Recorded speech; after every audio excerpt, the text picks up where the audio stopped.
együttműködünk a Microsofttal a platform fejlesztésében is, illetve ők pedig segítettek nekünk az alkalmazás fejlesztésében. És hogyan éreztétek magatokat a .NET környezetben? Tehát milyen kihívásokat jelentett, illetve ki lehet-e azt jelenteni, hogy könnyű dolgotok volt? Nem véletlenül kérdezem ezt. Azt tudom elmondani erről a platformról, hogy piszok jól lehet rá fejleszteni. Tehát nagyon gyorsan lehet vele haladni, és nagyon egyszerűen lehet megoldani problémákat. Tehát viszonylag komplex problémákat is nagyon egyszerűen meg lehet oldani, és ehhez olyan eszközöket adnak, amivel ráadásul öröm fejleszteni. Tehát, hogyha valaki beleszokott már a C++-ba, akkor felüdülés C#-ot használni, a Expression Blend-et használni, amikor UI-t kell tervezni. Tehát tényleg olyan, mintha valaki fogna egy Paint-et vagy egy Photoshopot és abban próbálna megtervezni a felhasználói felületet. Hát pont erre való például a Blend. Tehát nagyon gyorsan lehetett haladni a fejlesztéssel. És így érdekességként elmondom, hogy igazából az egész csapat, a fejlesztői csapat az 3 főből áll. Tehát amit összehoztunk néhány hónap alatt, talán 4 hónap alatt, azt 3 ember alkotta meg gyakorlatilag nulláról. És azt is mondanám, hogy a Silverlight tekintetében is kvázi nulláról. Tehát, hogy nem sok előzetes tudásunk volt erről. Tehát 4 hónapunk volt megtanulni Silverlightot és megalkotni egy alkalmazást. És ezen kívül a csapatban van még egy tesztelő, illetve egy designer, aki pedig a grafikai terveket szolgáltatta. Tehát egy ilyen kis csapattal is egy teljesen korrekt alkalmazást lehet összehozni. De emulátor segítségével ti is? Tehát láttatok-e kész eszközt, amikor az alkalmazásotok készült? Kezdetben emulátoron dolgoztunk, de azáltal, hogy Microsoft beválasztott minket a top 10 közé, adtak nekünk ajándékba egy fejlesztő telefont, úgyhogy mi előbb láttunk, vagy előbb használtunk telefont, mint hogy itt Magyarországon szerintem egyáltalán valaki látott volna képet róla. Úgyhogy ez nagy boldogság volt számunkra, hogy miénk az első telefon Magyarországon valószínűleg, ami VP7-et futtat, és ezt augusztus elején kaptuk meg, és onnantól kezdve azt használtuk a fejlesztéshez, meg teszteléshez. Egyébként, és itt mondom, hogy nagy különbség van egyébként emulátor és mobiltelefon közt, tehát valódi eszköz közt. Miután megláttuk, hogy emulátoron hogyan működik, illetve az emulátorhoz képest mobiltelefonon hogyan működik, nagyon sokat kellett még csiszolni és finomítani az alkalmazáson. Tehát ég és föld a kettő. Na hát akkor ezt üzennénk is azoknak a fejlesztőknek, akik jelen pillanatban még nem rendelkeznek eszközzel, én ismerek ilyeneket, akik emulátorral dolgoznak, hogy akkor ez az üzenet, hogy azért még kell rajta egy kicsit finomítani ahhoz, hogy az tényleg minden folyékonyan működjön. És egyébként az egyik kollégám pont most készül egy prezentációra, hogy milyen tapasztalatok vannak a valódi készüléken való fejlesztésen, valódi készülékre való fejlesztés és az emulátor közt. Jó, akkor én szerintem az lenne itt most a legfontosabb, és amit én is szeretnék látni, és szerintem más is kíváncsi arra, hogyha már ugye itt van egy ilyen eszköz előttünk, ami közben itt néha megcsörren, akkor hogyha belátogatnánk erre a Ustream alkalmazásra, én azt tudom mondani, hogy én ugye október 20-án kaptam először a kezembe egy ilyen készüléket, de azon a napon már benne voltatok a Marketplace-be, tehát én azonnal le tudtam ezt tölteni, úgyhogy nyilván ez annak köszönhető, amit az előbb is elmondtam, hogy már augusztus óta dolgoztok itt ezen a munkán, úgyhogy hogyha nem bánod, akkor én megkérnélek arra, hogy egy picit navigáljunk el ebbe a témában, és akkor én gyorsan itt beírnám a jelszómat, és már is átadnám neked.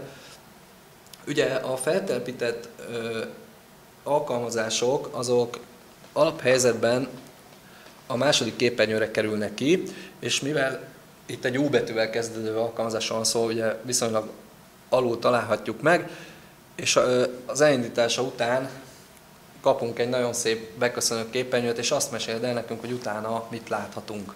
A induló képernyő, ez egyébként a Microsoftnak egy újítása, ez a panoráma kép, szépen lehet görgetni körbe, tényleg, mint hogy egy panoráma lenne. Itt azok a tartalmak láthatók, amiket a Ustream ajánl a nézőknek.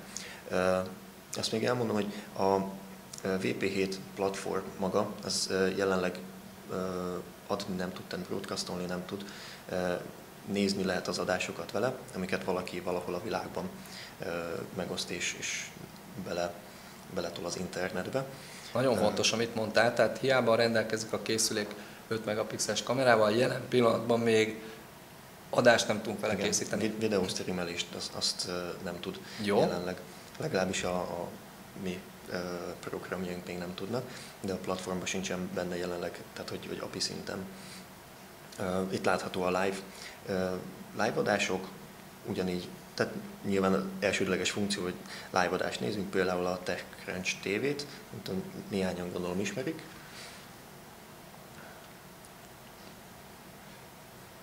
Kifejezetten kíváncsi vagyok a sebességre, ugye itt egy Wi-Fi kapcsolatunk van.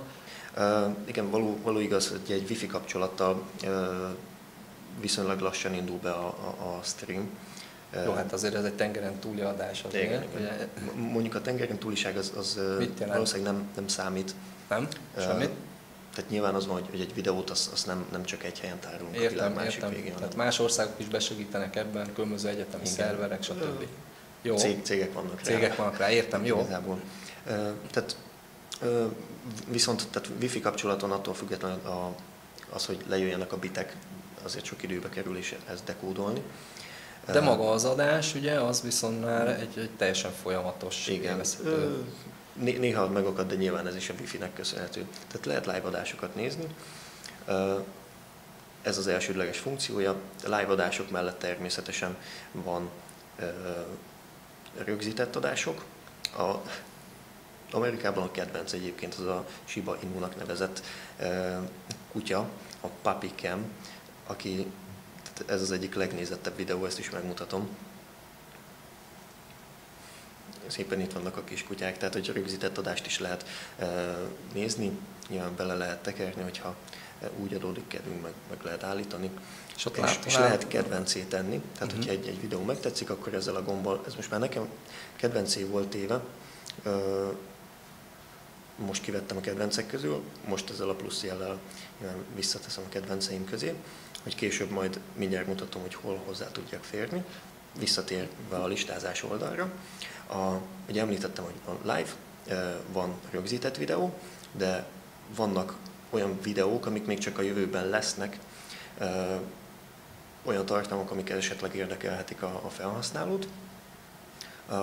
Van például Call of Duty igen, TV. Az nekem is tetszett, igen. Na, meg is nézzük, ez lesz november 11-én, jelentkezek is rá, és innentől kezdve a Microsoftnak van ugye ez a push notification szolgáltatása, hogyha elkezdődik hamarosan az adás, akkor a telefon értesíti a felhasználót, hogy nem sokára elindul ez az adás, ami téged érdekel.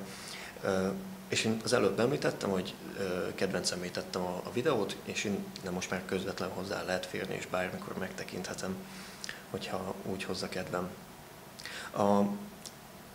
Ezek azok a videók voltak, azok a videók és live adások, live csatornák, amiket a Ustream ajánl, és ezért csak néhányat listázunk ki belőle. Hogyha még többet szeretnénk nézni, rákattinthatunk a See More-ra. Ez igazából egy search, tehát egy kereső ablakot hoz be. És itt is ugyanúgy láthatók a latest, upcoming és a search mező. Tetszőleges keresést lehet indítani, hogyha én szeretném nézni, például a másik kedvencet beírom, ezt is sokan szokták nézni, Owl, mint a bagoly. Hát úgy látszik, hogy ez most nem online, viszont a recorded videók közt ott van, és lehet nézni például az Owl Boxot, mint egy bagoly éppen ott, szerintem itt most aludni fog ezen a képen. És itt ficereg, ott alszik. Lehet kategóriákba rendezni egyébként, és azt szerint megtekinteni. És mint például mobil, sport, szórakozás, játék, zene, állatok, és a többi, és a többi. Még egy pillanatra visszatérve a live adások közé. Természetesen haladunk a technológiákkal, most a Twitter nagyon menő, úgyhogy ezt is beleintegráltuk a szolgáltatások közé, és hogyha nézek valamit, akkor meg tudom share-elni. Lehet olvasni az adott adáshoz tartozó chatet, hogyha valaki beír mindenféle érdekes és okos dolgokat beírogatnak. Tehát akkor a Twitterrel egy teljes együttműködés van ilyen értelemben. Tehát aki az adást adja, az is a Twitteren tud esetleg szöveget kiküldeni, vagy ezt rosszul értelmezem? Igazán tud ő is üzenetet kiküldeni. Az, hogy hogyan, ez már kicsit bonyolultabb. Most már ugye közösségi hálók vannak a világban, mint ahogy a Facebook is mutatja, és az, hogy ki honnan, milyen csatornán keresztül ír, és milyen csatornán olvas, ez már sokkal bonyolultabb. De igazából megvalósítható, hogy aki adja az adást, annak az üzenetét is olvassuk. Jó, szerintem úgyis az egész interjúnak az lett volna a célja, hogy egy kicsit az érdeklődést felkeltsük, és hát akkor bátran ajánlom mindenkinek, hiszen teljesen ingyenesen hozzáfér ehhez az applicationhöz, hogy töltse le magának az App Store-ból, amennyiben hozzáfér egy ilyen készülékhez, és akkor böngészétek nyugodtan, tényleg találni nagyon érdekes dolgokat. Én úgy érzem, hogy ha Miklóssal nem tudtam volna beszélni, akkor valószínűleg nem találtam volna ilyen gyorsan rá erre az alkalmazásra, de azóta egyébként elárulom neked, hogy én is szoktam kacsingatni arra felé. Úgyhogy én nagyon megköszönöm neked, hogy a rendelkezésünkre álltál és mindezt elmondtad. Nyilvánvalóan, ahogy megyünk előre az időben, én úgy gondolom, hogy fejlődni fog nektek is a szoftveretek, úgyhogy amennyiben én azt látom, hogy további újdonságokról tudnánk beszámolni, akkor én nagyon szívesen megkeresnék a jövőben is, hogy ezt megengeded. Természetesen. A nézőinknek pedig köszönjük szépen a figyelmet, nézzetek minket későbbiekben is, fogunk még jelentkezni hasonló interjúkkal. Sziasztok! Sziasztok!